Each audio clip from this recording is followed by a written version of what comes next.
नमस्कार जी, स्वागत सत्कार अभिनंदन राम राम जय श्री कृष्ण राधे राधे। क्या हाल चाल? बढ़िया, स्वस्थ मस्त तंदुरुस्त। आ जाइए, स्वागत है आप सभी का चंदू सर की क्लास के मंच पर। मेरा नाम चंदू जैन है और मेरे प्यारे साथियों, हम एक नए टॉपिक पर परिचर्चा कर रहे हैं। यह नया टॉपिक मूल रूप से आरपीएससी ने अपने पाठ्यक्रम जो 19 सितंबर को उन्होंने जारी किया था उसमें ऐड किया है। स्वागत है लक्ष्मी आप सभी का, जितने भी प्यारे साथी इस समय चंदू सर की क्लास के मंच पर देख रहे हैं। तो आइए शुरू करते हैं। हमारा एक नया टॉपिक प्राचीन भारत में शिक्षा व्यवस्था, education system in ancient India. तो एक टॉपिक जो आपके सबकी किताबों में, आपके सबके रजिस्टर में आना चाहिए, वो क्या रहेगा? वो रहेगा प्राचीन भारत में शिक्षा व्यवस्था। प्राचीन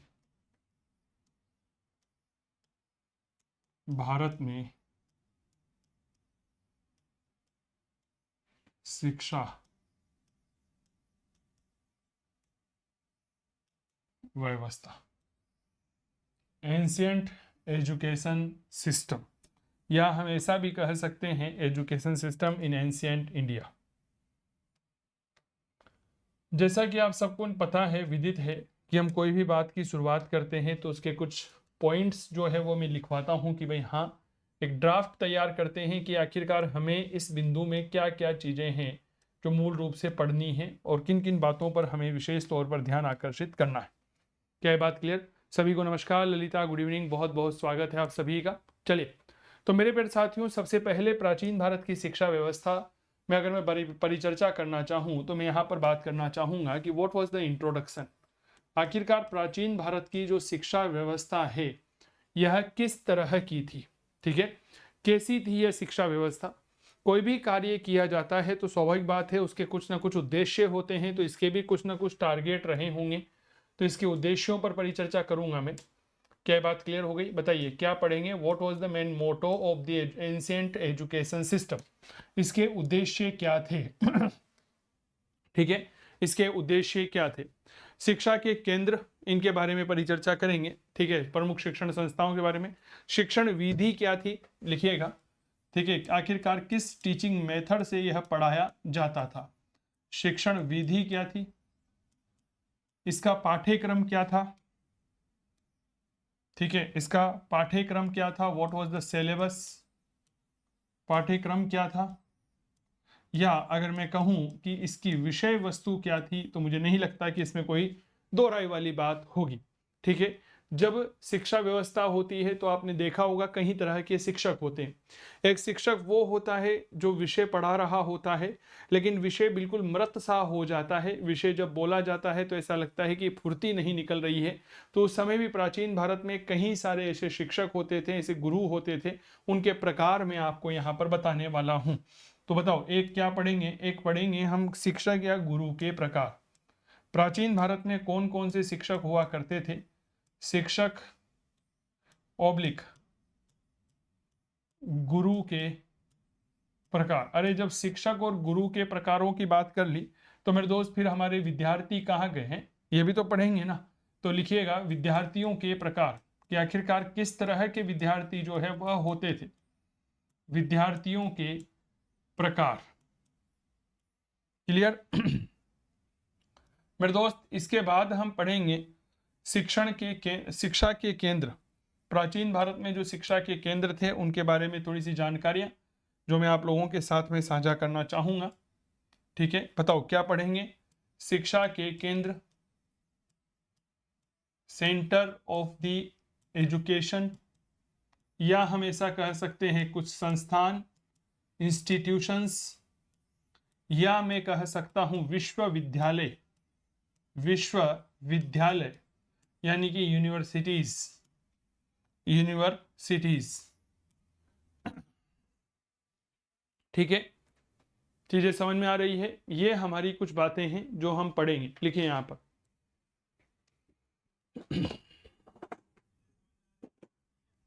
ये हम बात करेंगे इन बिंदुओं पर।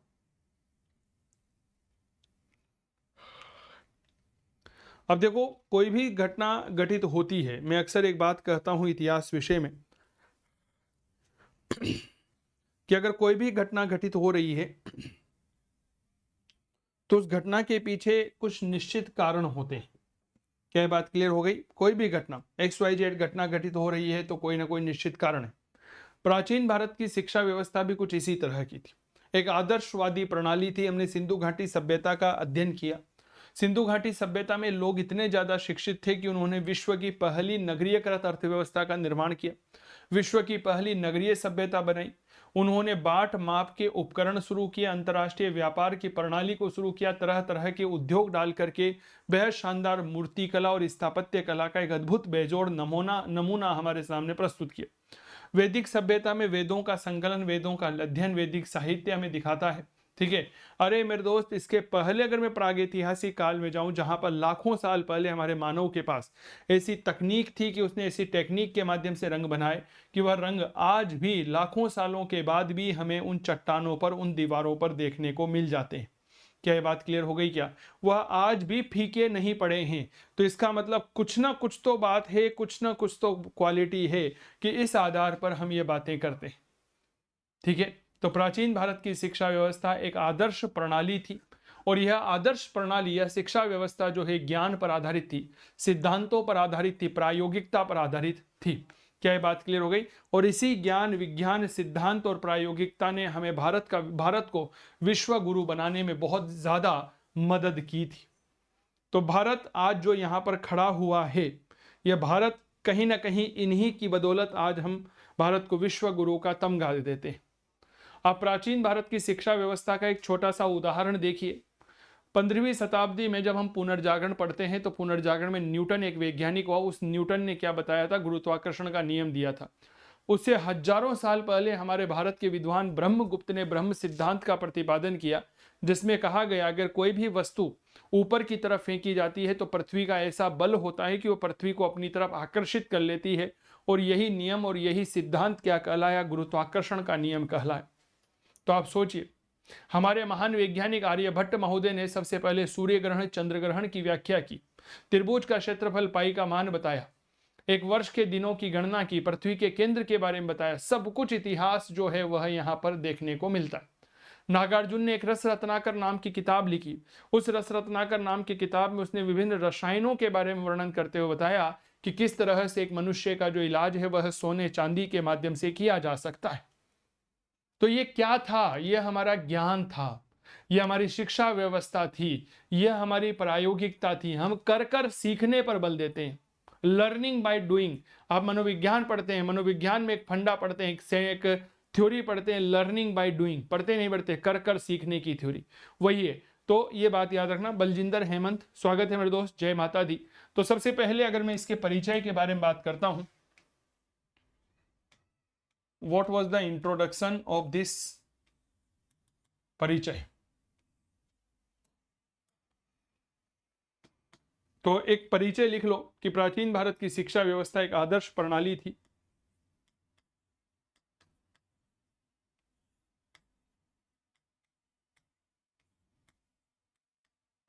प्राचीन भारत की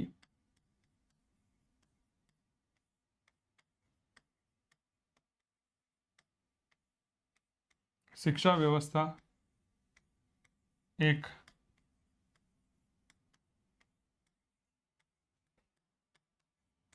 आदर्श प्रणाली थी जो ज्ञान, विज्ञान यानी कि नॉलेज, साइंस, ठीक है ना, सिद्धांत, प्रिंसिपल व प्रायोगिकता, प्रैक्टिकल, प्रायोगिकता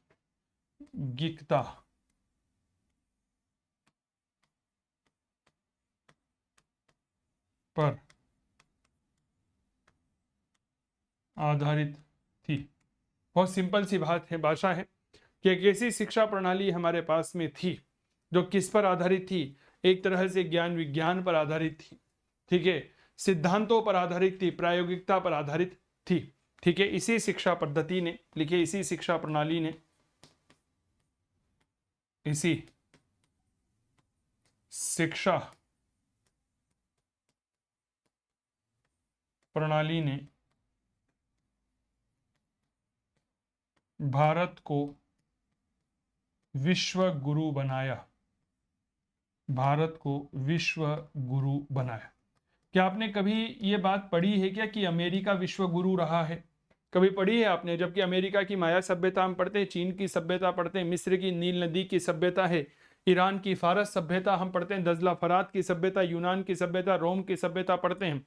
कभी आपने पढ़ा है कि वो विश्व गुरु रहे? कभी नहीं पढ़ते। लेकिन हम भारत के बारे में ही ऐसा क्यों कहते हैं कि भारत विश्व गुरु रहा? कुछ तो बात है सर। तभी तो कवि इकबाल का वह स्टेटमेंट मुझे याद आता है कि मिस्र, यूनान, रोमा सब मिट गए जहां से, पर कुछ बात है कि अस्थि मिटती नहीं हमारी। कुछ तो बात है सर।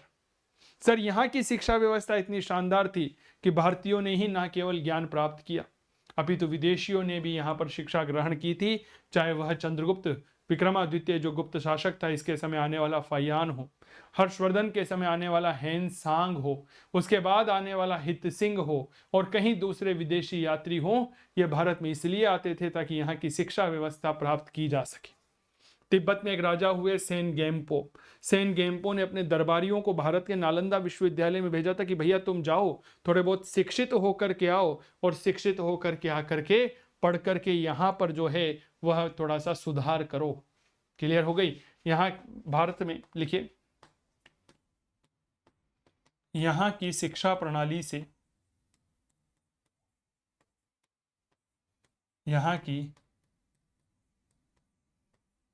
शिक्षा प्रणाली से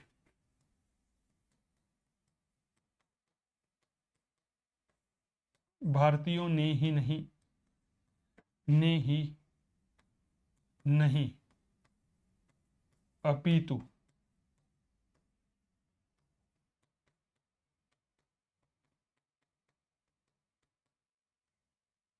विदेशियों ने भी शिक्षा ग्रहण की। आज भी आप देखो हमारे भारत की शिक्षा व्यवस्था, आईआईटी, जेईई इतनी खतरनाक हमारी आज है कि विश्व के जितने भी टॉप टेक हैं वो हमारे भारत के ही है। सत्य नडेला हो, सुंदर पिचाई हो, क्या मैं ठीक कर रहा हूँ? ये वो बड़े टेक दिग्गज हैं जो हमारे भारत के ही हैं, यहीं पर शिक्षा प्राप्त की थी। ठीक है, लिख लो। ठीक है, अब बात करते हैं कि सर इस शिक्षा प्रणाली का उद्देश्य क्या था? What was the main motto behind the education system? इसका उद्देश्य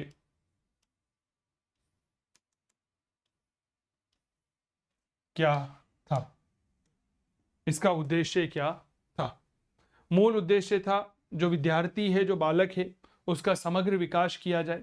समग्र विकास, कॉग्निटिव डेवलपमेंट, यानी कि सार्वभौमिक विकास देना, जिसमें शारीरिक, मानसिक और बौद्धिक और आध्यात्मिक विकास करना, यानी कि बालक का नंबर 1। प्राचीन शिक्षा प्रणाली के निम्न उद्देश्य थे। प्राचीन शिक्षा प्रणाली के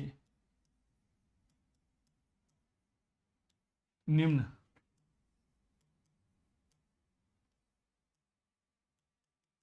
उद्देश्य थे। नंबर 1,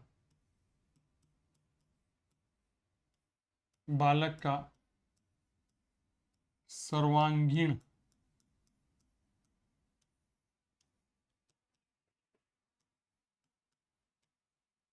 विकास करना।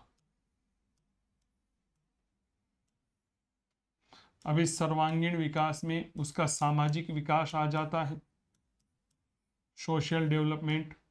ठीक है, उसका बौद्धिक विकास भी यहाँ पर शामिल हो जाता है, इंटेलेक्चुअल डेवलपमेंट जिसे हम कहते हैं। क्या बात क्लियर हो गई? उसका मानसिक विकास इसमें शामिल हो जाता है, वह उसका आध्यात्मिक विकास उसका शामिल हो जाता है, आध्यात्मिक विकास। ठीक है, मुझे लगता है कि शायद अभी तक ये चैप्टर किसी ने भी नहीं करवाया है ना, कोई करवा भी नहीं रहा, सब वो पुराने रिपीटेड कोर्स बेच रहे हैं। और चंदू सर की क्लास एकमात्र ऐसा मंच है मेरे प्यारे साथियों जो आपको लाइव बैच दे रहा है, वो भी नए सिलेबस के अनुसार। एकमात्र। भारती, स्वागत है आपका। एकमात्र बैच है। एम आई राइट और रॉन्ग? मुझे बताइए।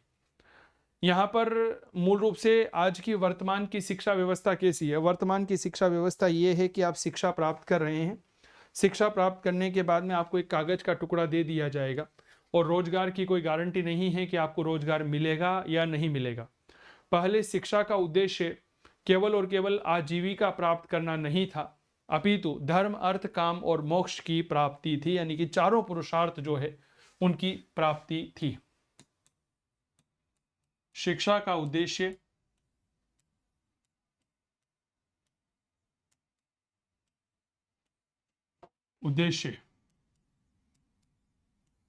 केवल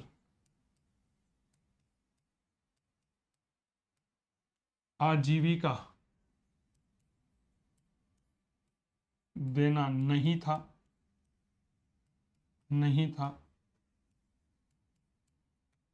अपितु बालक में चारों पुरुषार्थ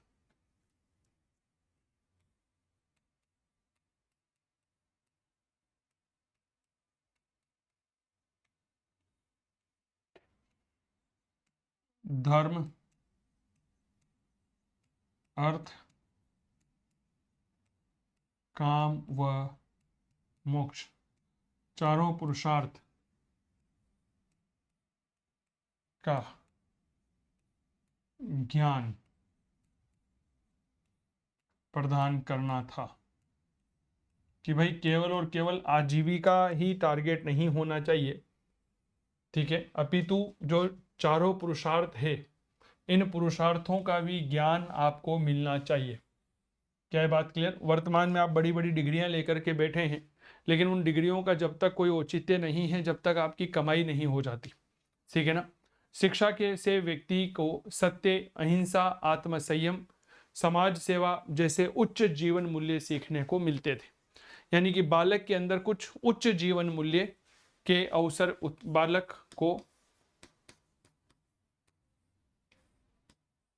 को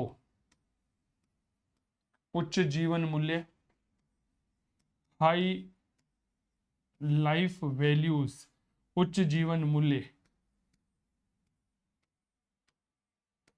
यथा, जैसे क्या क्या है मेरे दोस्त? सत्य,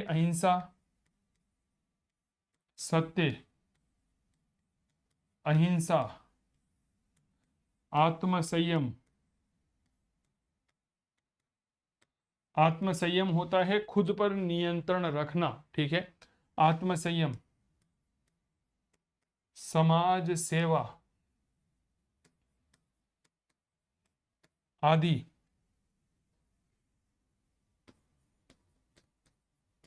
उच्च जीवन मूल्यों यथा सत्य, अहिंसा, आत्मसंयम, समाज सेवा आदि की शिक्षा देना था।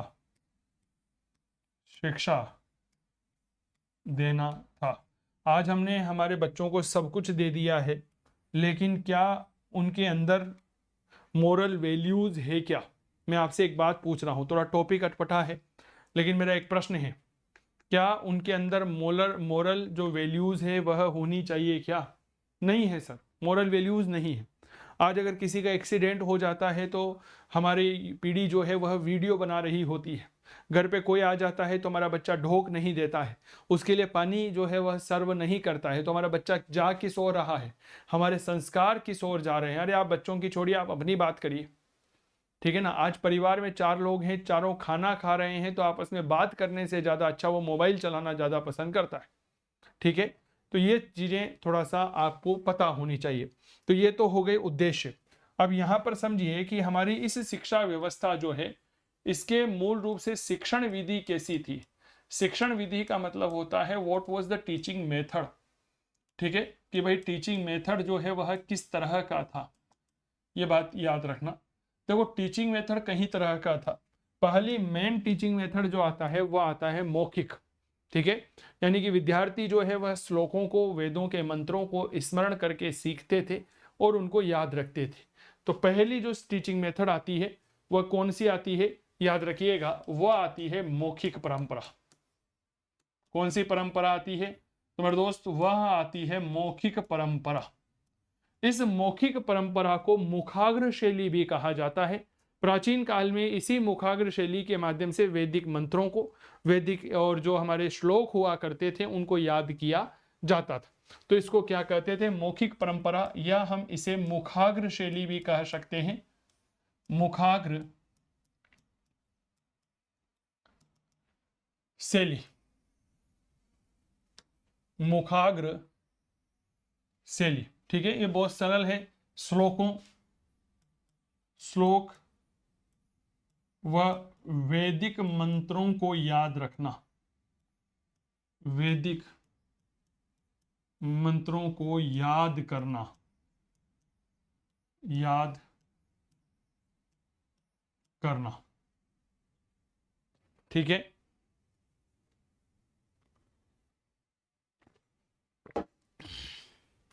अच्छा, एक शैली होती थी मेरे दोस्त अनुभवजन्य शैली या व्यवहारिक शैली। व्यक्ति जो है वह व्यवहारिक ज्ञान प्राप्त करता था, जैसे धनुष बाण चलाना, कृषि करना, शिल्प कार्य करना, आयुर्वेद करना, ये सब काम। तो एक होती थी व्यवहारिक या अनुभव जन्य शैली। अच्छा, आपने एक आजकल एक कंसेप्ट देखा होगा, अगर आप जैसे जयपुर जैसे शहरों में रहते हैं तो ग्रुप डिस्कशन का चलता, इसे संवाद शैली कहते हैं, इसे प्रश्नोत्तर शैली कहते हैं। क्या कहते हैं? प्रश्नोत्तर शैली कहते हैं। कुछ मित्र आपस में बैठ करके परिचर्चा करते हैं और इसे ही क्या कहते हैं? ग्रुप डिस्कशन कहते हैं। डिस्कशन की अंग्रेजी आप अपने हिसाब से देख लीजिएगा, ठीक है ना। इसमें क्या होता था, विद्यार्थी आपस में बैठ करके बातें करते थे और जो निष्कर्ष निकलता था उससे चीजें जल्दी याद होती थी, आसान याद होती थी। विषय बहुत ज्यादा कठिन तो नहीं है ना? एक बार मुझे बताइए, विषय बेहद ज्यादा कठिन तो नहीं है? ठीक है, चलिए अब यहां पर पाठ्यक्रम क्या हुआ करता था, थोड़ा सा ये भी समझिए। ठीक है, पाठ्यक्रम क्या हुआ करता था, या हम ऐसा कह सकते हैं कि इसके मेन विषय जो है वह क्या क्या हुआ करते थे। थोड़ा सा कंसेप्ट ऐसा ही है, कोई भी नई चीज जुड़ती है तो नई चीज को समझने के लिए थोड़ी सी मेहनत करनी पड़ती है। अरे क्या ये बात क्लियर हो गई कि? एक बार कमेंट करो। नई चीज को जानने के लिए, नई चीज को समझने के लिए थोड़ी सी मेहनत करनी पड़ती है। यहाँ पर कई सारे विषय हुआ करते थे जिनमें सबसे महत्वपूर्ण होता था कला या कौशल। क्या होता था? कला और कौशल। कला और कौशल में मेरे प्यारे साथियों, जैसे एक विद्यार्थी जो होता था वह संगीत, नृत्य, चित्रकला, शिल्प कला, युद्ध कला आदि की ज्ञान प्राप्त करता था। तो कुछ विषय थे, जैसे उदाहरण के लिए नंबर 1 कि कौन कौन से विषयों की शिक्षा दी जाती थी? कला व कौशल। लिखिए, कला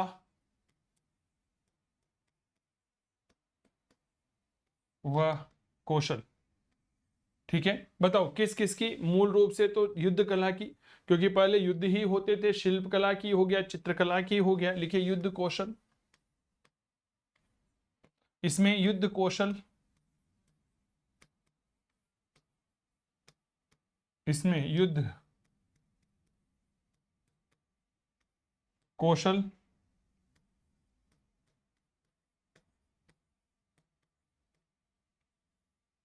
शिल्प कला, संगीत कला, चित्रकला,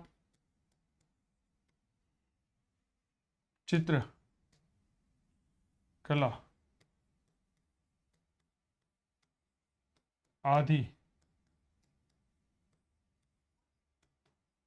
शामिल थे, आदि शामिल थे। मैं बात करता हूं भौतिक और व्यवहारिक विषय, तो इसमें गणित, खगोल, ज्योतिष, आयुर्वेद, वास्तुशास्त्र शामिल होते थे। लिखिएगा भौतिक और व्यवहारिक विषय। नंबर 2 भौतिक व व्यवहारिक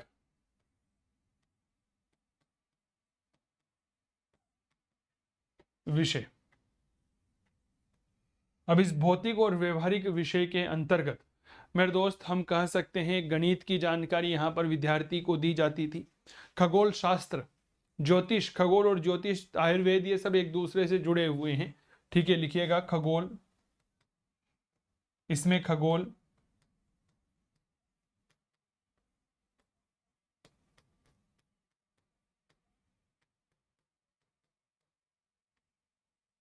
खगोल शास्त्र,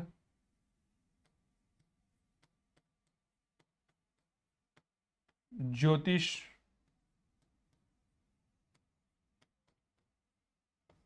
आयुर्वेद, वास्तुशास्त्र,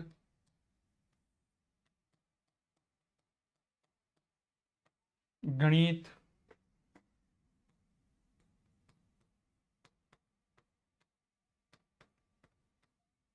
आदि की शिक्षा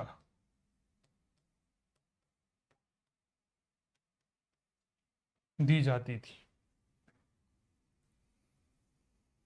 लिख लो, धार्मिक और आध्यात्मिक ज्ञान प्रधान शिक्षा थी, जिसमें वेद हो गया, उपनिषद हो गया, धर्मशास्त्र हो गया, दर्शन हो गया।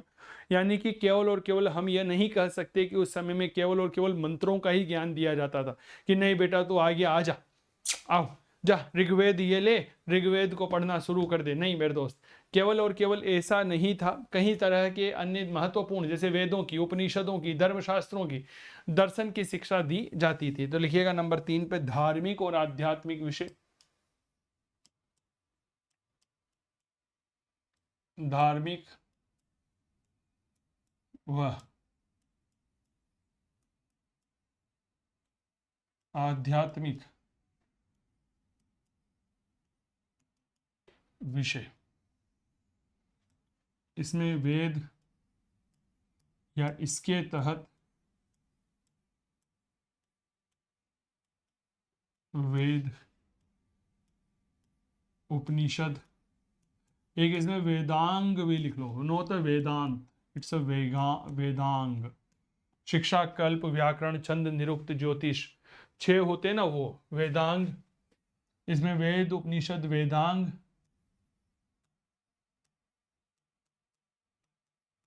धर्मशास्त्र व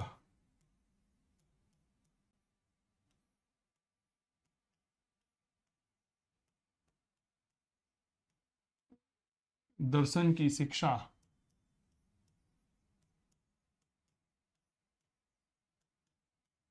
दी जाती थी।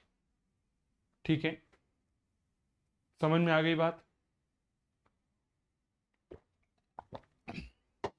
भाषा व साहित्य के विषय भी सम्मिलित थे।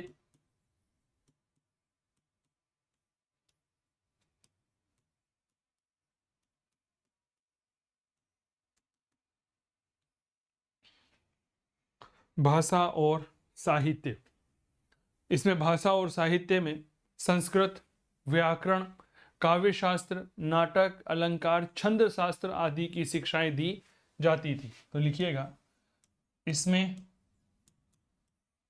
भाषा,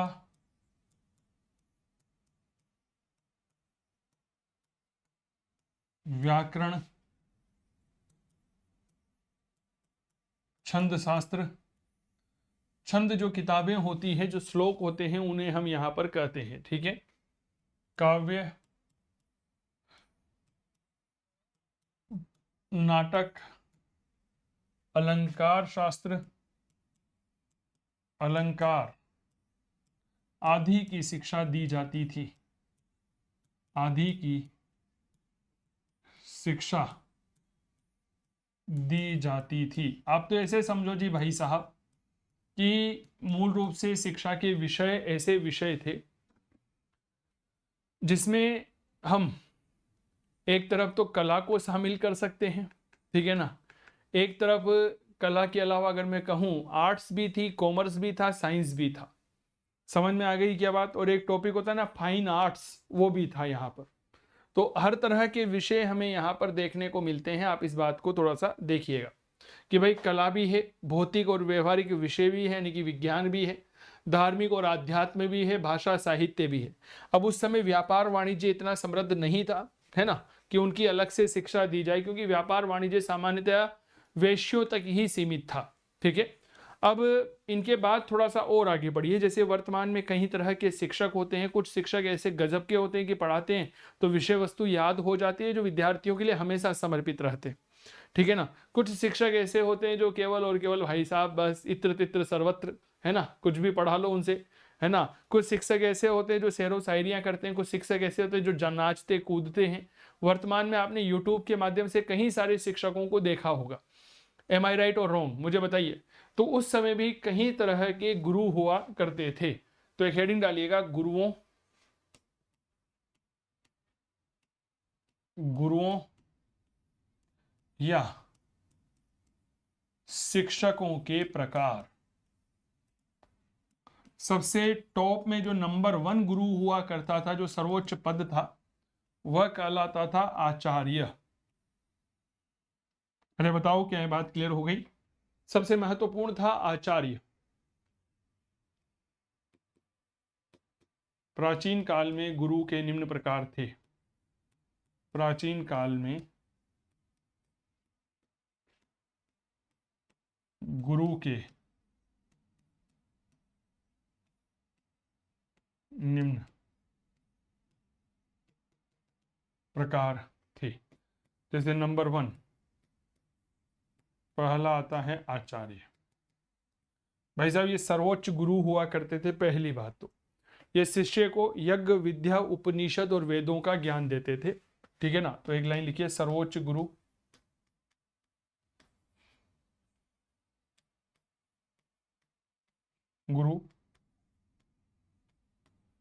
यह शिष्य को वेद उपनिषद यज्ञ, है ना, यज्ञ जो होते हैं वह हो गया। ठीक है, यज्ञ विद्या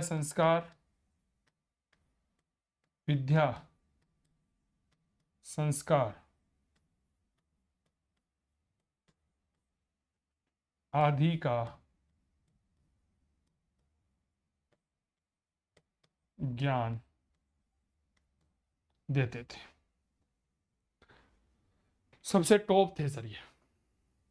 दूसरा एक उपाध्याय होते थे। उपाध्याय, इनके ना आचार्यों के कोई लोभ लालच नहीं होता था कि भाई हाँ मैं पढ़ाऊंगा तो मुझे पैसा मिलेगा। ठीक है ना। और ऐसा इनका कोई लोभ लालच नहीं हुआ करता था। इनका उद्देश्य केवल और केवल ये था कि विद्यार्थी जो कुछ सीख रहा है वो सर्वश्रेष्ठ सीखे, सबसे अच्छा सीखे, और उसके बाहर कुछ नहीं होना चाहिए। ठीक है। एक उपाध्याय हुआ करता था। उपाध्याय मूल रूप से वह होता था जो खुद की आजीविका हेतु वेद और वेदांत की शिक्षाएं देता था। अब वेदांत क्या होता है? वेदांत उपनिषदों का ही दूसरा नाम है, क्योंकि वैदिक साहित्य के 4 भाग है। वेद है, ब्राह्मण ग्रंथ है, आरण्यक है और उपनिषद है। अब उपनिषद वैदिक साहित्य का अंतिम भाग है, इसीलिए उपनिषद को क्या कहते थे? वेदांत कहते थे। तो दूसरा जो होता है वह होता था उपाध्याय।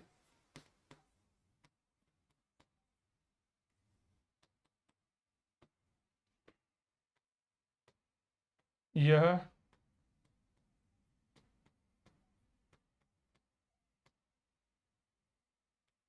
आजीविका हेतु वेद व वेदांत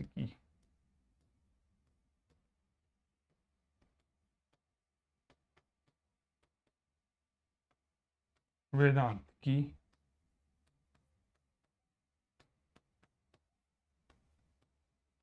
शिक्षा देते थे। लिख लो,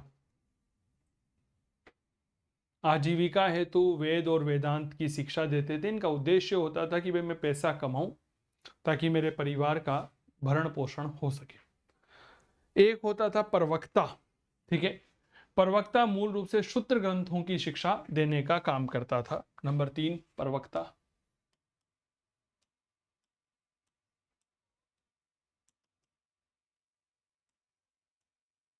यह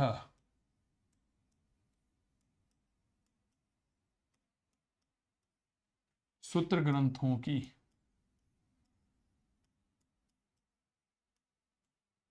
शिक्षा देता था। सूत्र ग्रंथ आप जानते हैं, जैसे शूल सूत्र। शूल सूत्र क्या है? रेखा गणित के बारे में बताता है, मैंने आपको बताया हुआ है। ठीक है ना। जिसमें यज्ञ की वेदी की नापनी के बारे में सारी विधियों की जानकारी देखने को मिलती। एक अध्यापक होता था। यह वैज्ञानिक और लौकिक विषयों की शिक्षाएं देता था।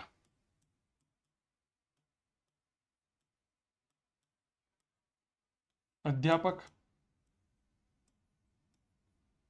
लौकिक, लौकिक का मतलब होता है जो जीवन से जुड़ी हुई रहती है, ठीक है। लौकिक वह वैज्ञानिक विषयों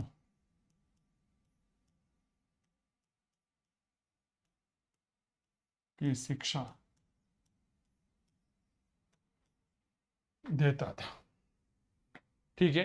एक गुरु होता था जो गृहस्थ जीवन में रहकर शिक्षा देने का काम करता था, जैसे हम होते हैं। हम पढ़ा रहे हैं आपको, गृहस्थ जीवन में भी हैं, आजीविका के लिए भी पढ़ा रहे हैं और आपको शिक्षा भी दे रहे हैं। उद्देश्य क्या है? आपकी सफलता में सहायक की भूमिका निभाना। लिखिए, गृहस्थ जीवन में रहकर, गृहस्थ जीवन में रहकर शिक्षा देने वाला, जिसका उद्देश्य विद्यार्थी की सफलता था, जिसका उद्देश्य विद्यार्थी की सफलता था।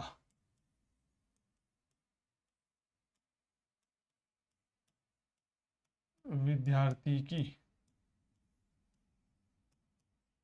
सफलता था। तभी तो आपने देखो, एक बात मुझे बताओ, प्रवक्ता, प्रवक्ता लिखवा दिया है मैंने। प्रवक्ता जो है यह सूत्र ग्रंथों की शिक्षा देता था। सूत्र ग्रंथ वो होते हैं जिनमें गणितीय ज्ञान हमें देखने को मिलता है। आदरणीय भारती, क्या ये बात क्लियर हो गई मैम? बताइए मुझे। अच्छा, आज एक बात बताओ, आप गाँवों में जाते हो, गाँवों में आपको गुरुजी मिलते हैं ना। हम, आपने कभी क्या उस गुरु को, कभी आपने ऐसा कहने सुना कि उपाध्याय जी जा रहे हैं, आचार्य जी जा रहे हैं, है ना, अध्यापक जी जा रहे हैं? नहीं, गुरु जी जा रहे हैं, है ना। क्या कहते हैं? गुरु जी जा रहे हैं, ठीक है। कुछ शिक्षक ऐसे भी होते थे जो घर घर जाकर के, घूम घूम करके शिक्षा देते थे। आज मेरे घर पर आकर, कल किसी और के घर पे, परसों किसी और के घर पे चले गए, उन्हें चरक कहा जाता था। तो नंबर 6 पे लिखिएगा, चरक।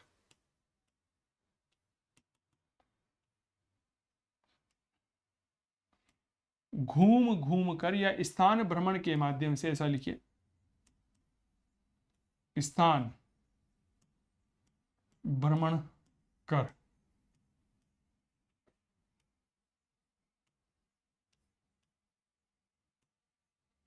घूम घूम कर, स्थान भ्रमण कर शिक्षा देने वाले, शिक्षा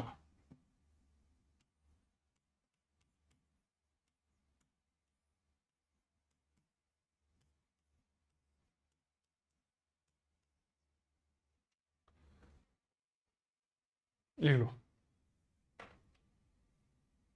हाँ गुरुजी, आज भी गुरुजी बोलते हैं जी, हर जगह गुरुजी बोलते हैं। क्या मैं ठीक कर रहा हूं क्या? हर जगह गुरुजी बोलते हैं भाई साहब, कहीं भी चले जाओ आप। इसी प्रकार विद्यार्थियों के भी कुछ कर्तव्य होते थे।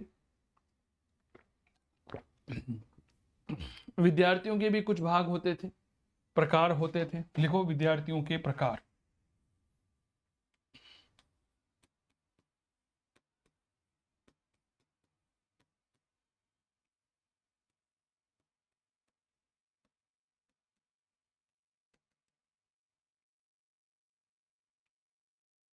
सबसे पहले छात्रों के प्रकार।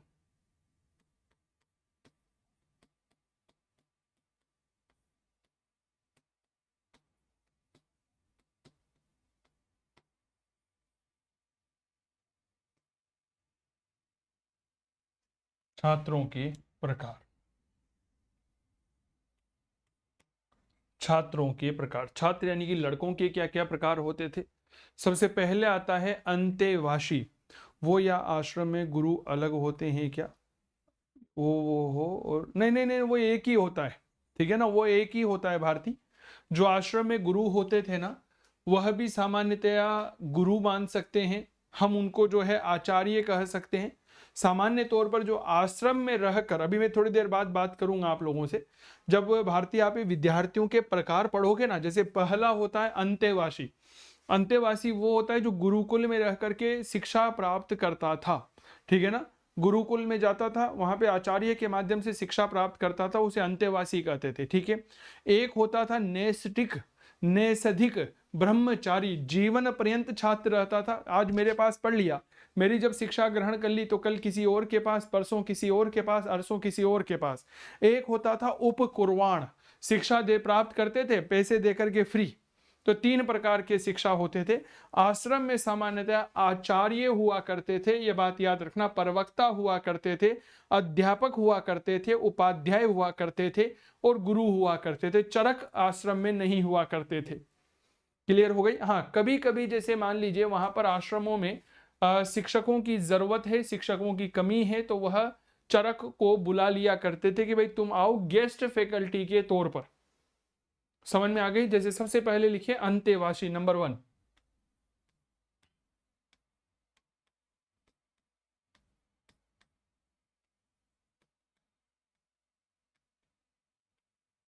अंतेवासी, गुरुकुल में निवास करने वाले छात्र।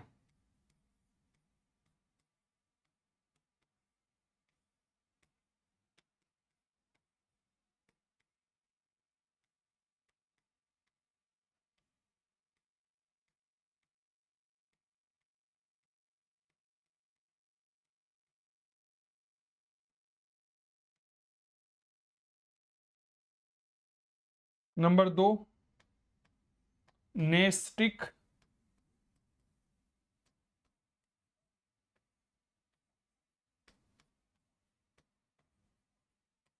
नेसधिक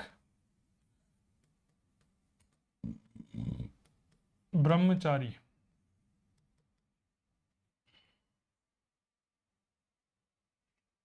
ठीक है, नेस्टिक नेस्दिक ब्रह्मचारी, जीवन पर्यंत छात्र रहने वाले,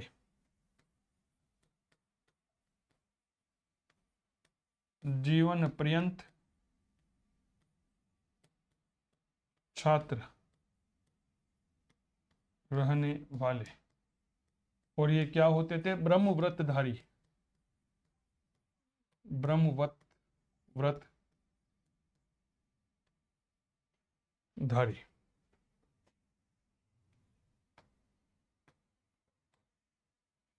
ब्रह्मव्रत धारी,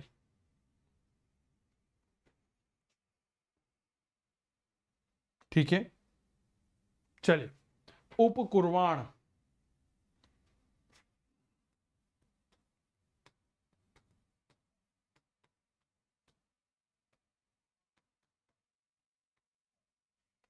शिक्षा प्राप्त करने के बाद, शिक्षा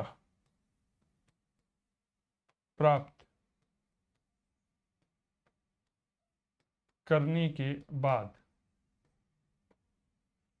दक्षिणा देकर, गुरु दक्षिणा पूरा शब्द लिखो,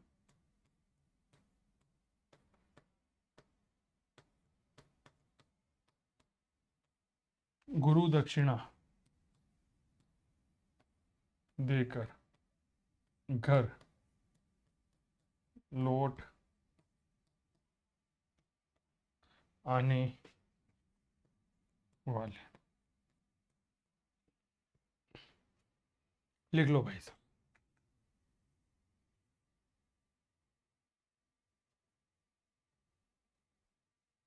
इसी प्रकार छात्राओं के भी प्रकार होते थे।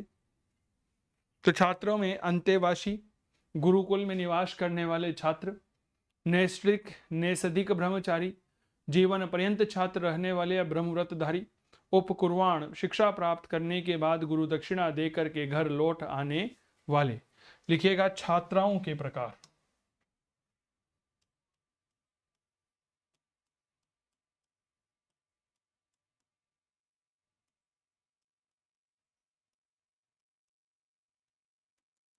सामान्यतः दो प्रकार की छात्राएं हुआ करती थी, पिंक कलर में लिख लो।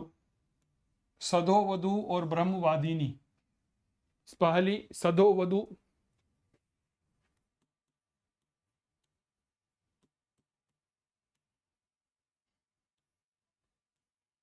और नंबर 2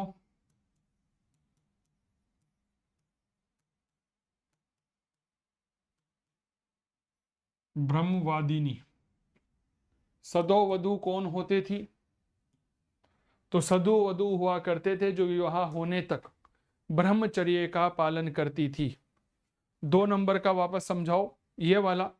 कई सारे ऐसे विद्यार्थी हुआ करते थे, कई सारे ऐसे लड़के रहते थे जो ये प्रण ले लेते थे कि मैं जिंदगी भर विद्यार्थी ही रहूंगा, कभी विवाह नहीं करूंगा। समझ में आ गई? तो वह लोग जिंदगी भर अविवाहित रहते थे और जिंदगी भर शिक्षा ग्रहण करते थे। लिख लो इसमें, अगर एक लाइन और बढ़ाना चाहो तो आप, जीवन पर्यंत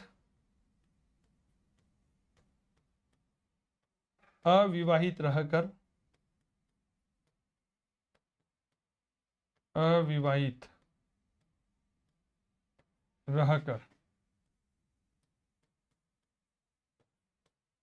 शिक्षा प्राप्त करने वाले, शिक्षा प्राप्त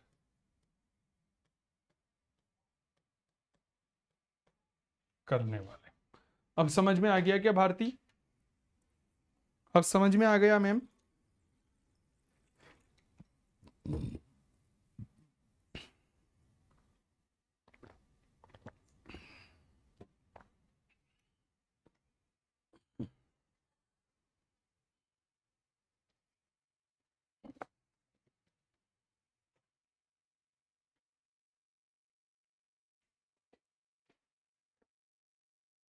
जी ठीक है, वेरी गुड।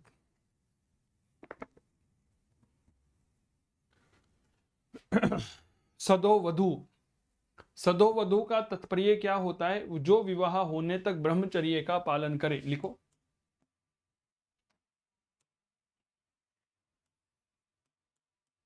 जो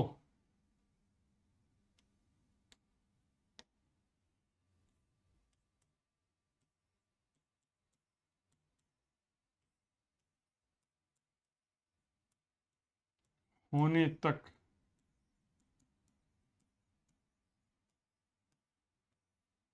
ब्रह्मचर्य का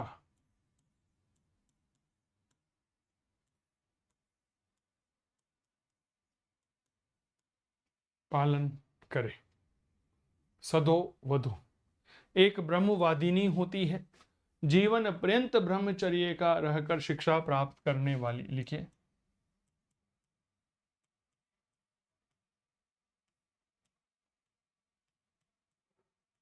पर्यंत ब्रह्मचारी, ब्रह्मचर्य, जीवन पर्यंत ब्रह्मचर्य या ब्रह्मचारी, इसका मतलब अविवाहित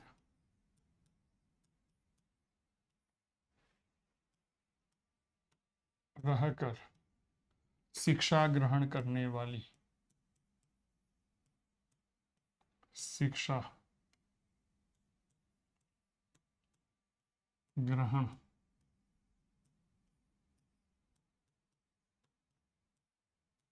करने वाली। लिख लो, ठीक है। अब याद करो, हमने वैदिक सभ्यता पढ़ी थी और उस वैदिक सभ्यता में अमाजू और नियोग प्रथा पढ़ी थी। याद आ रही है क्या? सर, उस नियोग प्रथा और अमाजू प्रथा में हमने एक अमाजू प्रथा पढ़ी थी। वह अमाजू प्रथा यही होती है, ठीक है ना? वह अमाजू प्रथा क्या होती है? यही होती है। चलिए, इनका शुल्क के आधार पर भी विभाजन किया गया कि भाई साहब, बहुत से तो ऐसे होते हैं जो पीस दे देते हैं और बहुत से पीस नहीं देते हैं, शुल्क के आधार पर। अब कभी कभी ये सब घटनाएं हमारे साथ भी घटित हो जाती है। कई सारे विद्यार्थी कहते हैं सर मैं देने में असमर्थ हूं, ये वो फलाना ढीम का, ठीक है। लेकिन फिर बाद में पता चलता है कि साहब वो तो आईफोन में तो क्लास देख रहे हैं और यहाँ पर कुछ पैसे जो है वह अपने जीवन के लिए नहीं दे सकते थे। तो एक होता है आचारिक भागदायिक, आचार्य भागदायिक, यानी कि वह विद्यार्थी जो शुल्क देकर के शिक्षा ग्रहण करते थे। नंबर 1 लिखिए, आचार्य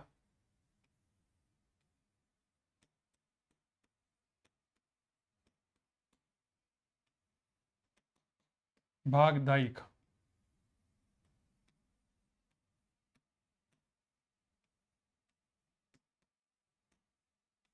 शुल्क देकर शिक्षा ग्रहण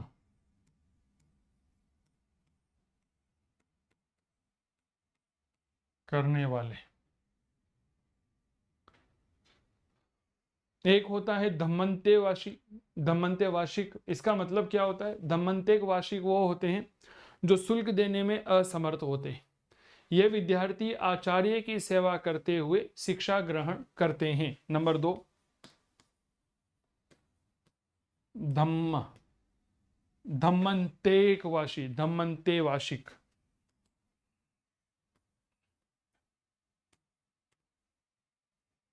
तेक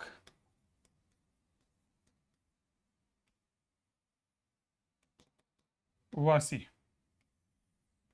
धम्मंतेकवासी। धम्मंतेकवासी में उन विद्यार्थियों को शामिल किया जाता है जो शुल्क देने में असमर्थ होते हैं। लिखिए, यह शुल्क देने में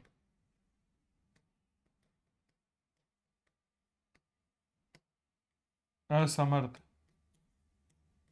होते हैं। वे कहते हैं साहब पैसे नहीं दे सकते। ठीक है, यह विद्यार्थी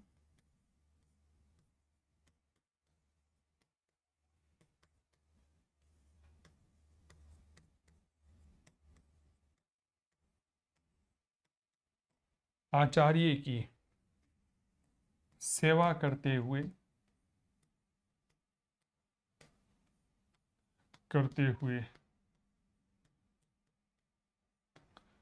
शिक्षा ग्रहण करते थे, शिक्षा ग्रहण करते थे। आचार्य की, हमारे नरसिंह पुनिया जी हमारे बीच में जुड़े हैं। Narasimha, hello hello. लगता है फोन गलती से मिल जाता है कभी कभी, ठीक है ना। तो ये वो विद्यार्थी होते हैं, कौन होते हैं? जो शुल्क देने में असमर्थ होते हैं। यह विद्यार्थी आचार्य की सेवा करते हुए शिक्षा ग्रहण करते थे। कई सारे ऐसे विद्यार्थी भी होते थे जो ये कहते थे गुरुजी आप तो पढ़ा दो, पैसे बाद में दे देंगे। क्या ये बात क्लियर हो गई? कई सारे विद्यार्थी ऐसे भी होते थे जो कहते थे गुरुजी आप तो पढ़ा दो, पैसे बाद में दे देंगे। तो तीसरा आता है बाद में शुल्क देने वाले। भाई साहब जैसे ही शिक्षा ग्रहण की वो सारे विद्यार्थी फरार। क्या मैं ठीक कर रहा हूं क्या? बताओ ना। जैसे ही शिक्षा दी इन्हें, इन्होंने कहा गुरुजी बाद में दे देंगे, और शिक्षा ग्रहण करते ही फरार।